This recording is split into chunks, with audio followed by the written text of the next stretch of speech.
రాత్రి పడుకునే ముందు ఒకటే అనుకుంటానండి, గట్టిగా అనుకుంటాను.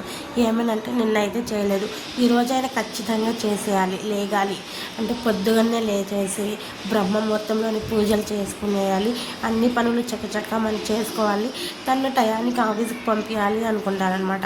సో అవ్వనమాట, రోజు ఇలానే డిలే అయిపోతూనే వస్తుంది.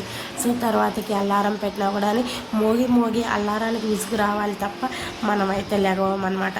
అందులోనూ చలి ఎక్కువగా కదా ఉంది. సో దుప్పటి కప్పుకొని పనుకున్నామంటే చక్కగా నిద్ర.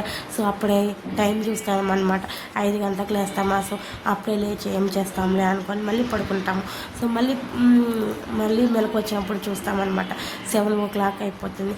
అప్పుడు అరే 7 అయిపోయిందని టకటకా మళ్ళీ లేవడము, పిల్లలకి చేసి పెట్టుకోవడము ఇలానే ఉంటుందన్నమాట. అప్పటికే మా పాప దోశ అంటుంది.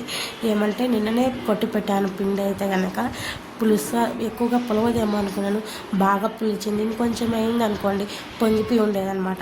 సో ఇట్లా ఉంటుంది మరి మనతోటి, ఇట్లా చేస్తామన్నమాట పూజలు అన్నీ కూడా. సో అలవాటు లేని పనులు కదా. సో మీరైతే పోతే ఒక చిన్న లైక్ వేసుకోండి.